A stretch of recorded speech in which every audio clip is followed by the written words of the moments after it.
Every sport has some sort of prestigious championship.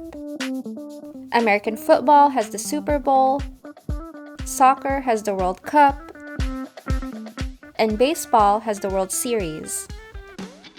Tennis isn't any different, except tennis has 4 of them throughout the year.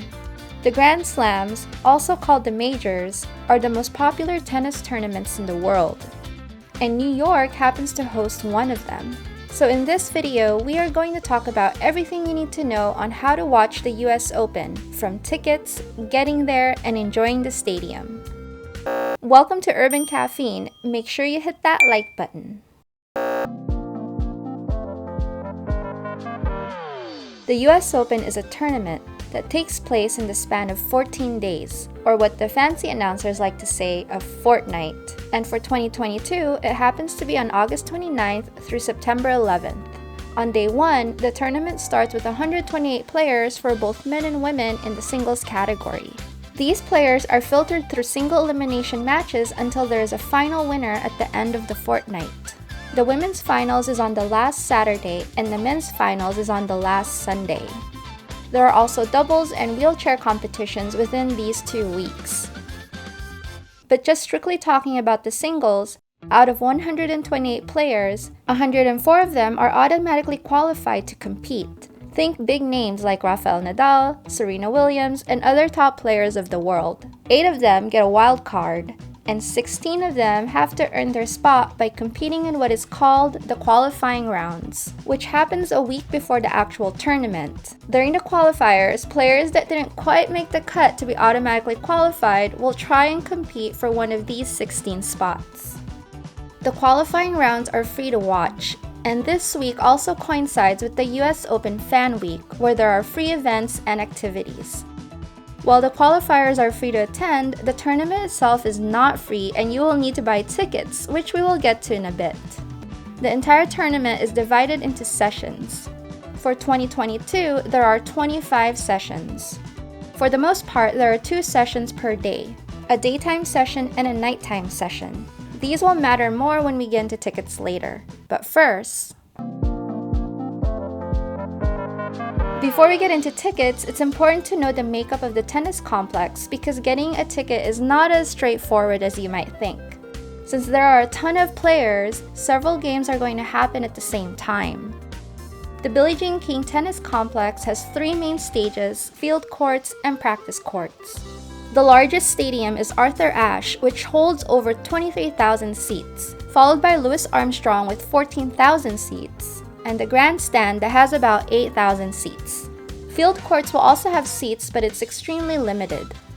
During the day sessions, matches are distributed among all the stadiums and field courts. More popular players will most likely be playing either at Arthur Ashe or Louis Armstrong. But during the night sessions, only Arthur Ashe and Louis Armstrong will have matches. The night sessions are usually reserved for well-known players like Rafa and Serena, but that's not always 100% the case. And all these sessions, which are the quarterfinals, semifinals, and finals, will be hosted solely at Arthur Ashe Stadium. Now that we understand the makeup of the tournament and the makeup of the tennis complex, let's talk about tickets. During the daytime sessions, you can either buy reserved seating at one of the 3 stadiums or a ground pass. All tickets will have access to the complex and field courts. But know that during the night, there are no matches played on the field courts. If you buy reserved seating at Arthur Ashe Stadium, your ticket also gives you access to Louis Armstrong and the Grandstand. However, your access to Louis Armstrong and the Grandstand will be on a first-come, first-served basis. If you buy reserved seats to Louis Armstrong, you will not have access to Arthur Ashe, but you still can go to the Grandstand on a first-come, first-served basis. And the Grandstand is the same way. Your seat is reserved at the Grandstand with no access to Arthur Ashe and first come first serve at Louis Armstrong. And a grounds pass has no access to any stadium. Tickets are sold for every session of the tournament. For example, if you buy a ticket for Session 3, which this year is on August 30th, at Arthur Ashe Stadium, you will only be able to watch the lineup that's scheduled from 12 p.m. to 7 p.m. because starting at 7 p.m., the stadium will be reserved for all Session 4 ticket holders.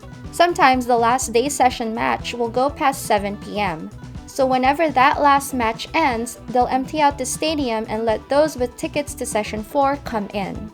During these last few days, you can only buy Arthur Ashe tickets since the last remaining matches will be played at Arthur Ashe Stadium. And if you want to attend multiple sessions, there are ticket packages available. But these sell out pretty fast. People usually buy these packages as soon as they come out. But how much do tickets cost? To say the least, the price range is insanely vast. You can get a bleeder seat for $30 during the quarterfinals, or pay a few thousand for prime seats during the finals. To give you a good idea of ticket pricing, with $250 to $300 per person at Arthur Ashe Stadium, you can get either prime seats during round 1, decent seats during the best of 16, or the quarterfinals, or bleeder seats during the finals. And if you're thinking of getting a grounds pass, here's a tip for you. Ground passes are anywhere from $90 to $180 depending on the day. Instead, see if there are any day session passes at Arthur Ashe Stadium that's less than $90, because Arthur Ashe tickets will have better benefits than ground passes. You'll be able to go into all of the stadiums. I have a link to the US Open ticket site in the description below.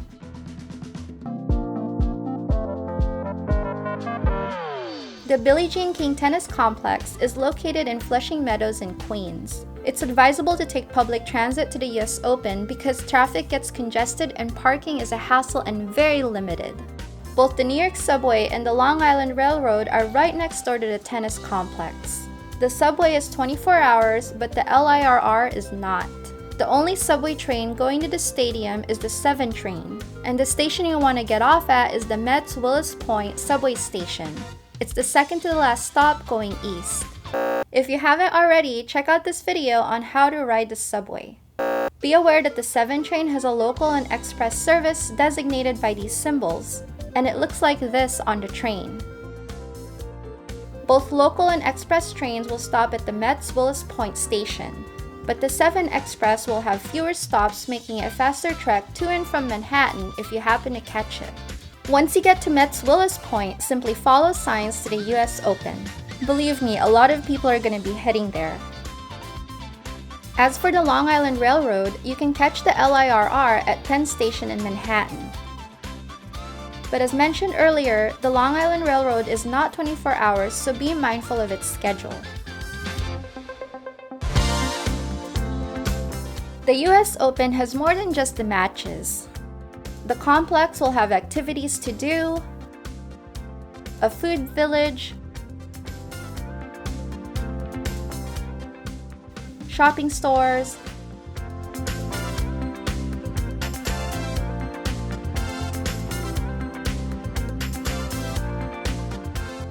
and just a generally good vibe throughout the grounds. If you don't have reserved seats, you can still watch matches on large screens in the plaza with other tennis fans.